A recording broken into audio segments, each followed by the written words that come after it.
Assalamualaikum warahmatullahi wabarakatuh. Jumpa lagi dengan Bu Dewi dalam pelajaran IPA kelas 7. Baiklah anak-anak, apa kabar kalian hari ini? Semoga kalian selalu sehat ya. Untuk pelajaran hari ini, Ibu akan membahas tentang cara pengklasifikasian makhluk hidup. Sebelum kita masuk dalam pembelajaran cara pengklasifikasian makhluk hidup, Ibu ingin bertanya terlebih dahulu. Pernahkah kalian perhatikan susunan buku-buku yang ada di perpustakaan anak-anak? Buku-buku yang ada di perpustakaan tersusun rapi dan dikelompokkan berdasarkan jenisnya. Pengelompokan berdasarkan jenisnya ini contohnya seperti buku pelajaran dikelompokkan sesuai dengan buku pelajaran. Nah, buku pelajaran itu kan macam-macamnya banyak. Ada buku pelajaran IPA, ada buku pelajaran matematika, dan sebagainya. Nah, buku pelajaran IPA ditaruh di rak khusus IPA. Buku pelajaran matematika ditaruh di rak khusus matematika. Nah, dengan adanya pengelompokan buku tersebut, tujuannya supaya kalian mudah dalam mencari buku yang kalian inginkan. Sama halnya seperti makhluk hidup. Makhluk hidup juga perlu dikelompokkan supaya kita mudah dalam mempelajari keanekaragaman makhluk hidup. Pengelompokan makhluk hidup inilah yang dinamakan klasifikasi. Lalu, apa sih tujuan dari pengklasifikasian makhluk hidup? Tujuan klasifikasi makhluk hidup yaitu yang pertama, mendeskripsikan ciri-ciri makhluk hidup. Yang kedua, mengelompokkan makhluk hidup berdasarkan ciri-ciri tertentu. Yang ketiga, mengetahui hubungan kekerabatan antar makhluk hidup. Yang keempat, mengetahui evolusi makhluk hidup atas dasar kekerabatannya. Selanjutnya, kita akan membahas sistem klasifikasi makhluk hidup. Ilmu yang mempelajari sistem klasifikasi makhluk hidup dinamakan dengan taksonomi.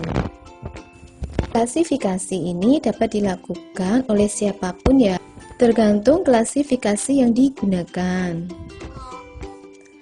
Nah, saat ini diketahui ada 3 sistem klasifikasi makhluk hidup.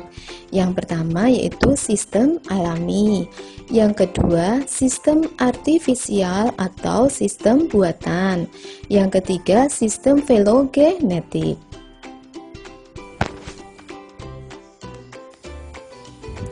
Yang pertama, sistem alami, berdasar sifat morfologi atau bentuk fisiknya. Contohnya di sini yaitu hewan berkaki 4, hewan berkaki 2, hewan bersayap, dan lain-lain. Yang kedua yaitu sistem artifisial atau sistem buatan. Sistem klasifikasi yang dibuat untuk tujuan praktis. Misalnya, pengelompokan makhluk hidup berdasarkan kegunaannya. Contohnya, tanaman jahe dan ginseng itu merupakan tanaman obat. Yang kedua, tanaman mawar dan melati itu merupakan tanaman hias.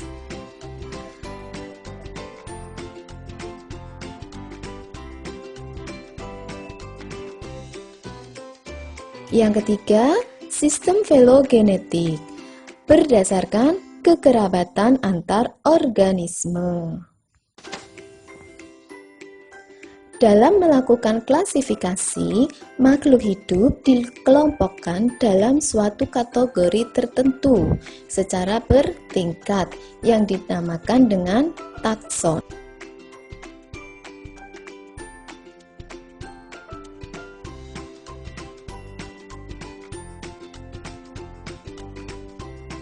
Semakin tinggi tingkat takson, jumlah anggota semakin banyak.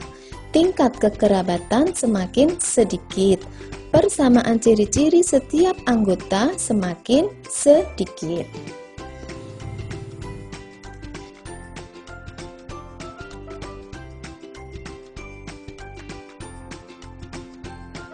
Nah, ini ada tingkatan takson, tumbuhan, dan hewan. Untuk tumbuhan, tingkatan taksonnya yaitu kingdom, divisio, klasis, ordo, familia, genus, dan spesies. Sedangkan untuk hewan, kingdom, phylum, klasis, ordo, familia, genus, spesies. Selanjutnya, kita akan masuk dalam aturan tata nama makhluk hidup. Aturan tata nama makhluk hidup bergantung pada daerahnya. Daerah yang satu dengan daerah yang lain bisa saja penyebutan namanya berbeda. Maka dari itu, disusun aturan tata nama ilmiah dalam makhluk hidup yang berlaku secara internasional. Aturan tata nama itu disebut dengan binomial nomenklatur. Bagaimana aturannya? Oke, yang pertama terdiri dari kata. Kata pertama menunjukkan genus, kata kedua menunjukkan spesies.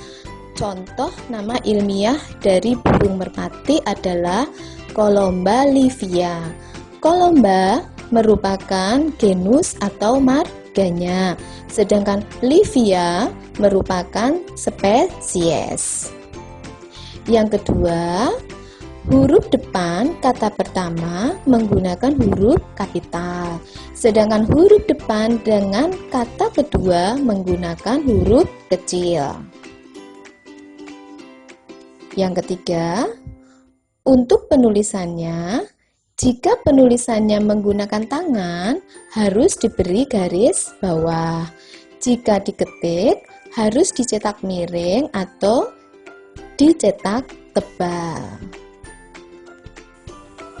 Nah, menurut sistem binomial nomenklatur, nama penemu suatu spesies dituliskan di belakang nama spesies. Bisa disingkat huruf depannya saja. Contoh, Mangifera indica L. L itu merupakan singkatan dari penemunya, yaitu Linnaeus. Bagaimana anak-anak? Sudah paham atau belum? Sebagai bahan evaluasi, Ibu akan memberikan tugas. Tugas ini akan Ibu share terpisah ya dari video pembelajaran. Baiklah anak-anak, sampai di sini dulu materi pelajaran hari ini. Wassalamualaikum warahmatullahi wabarakatuh.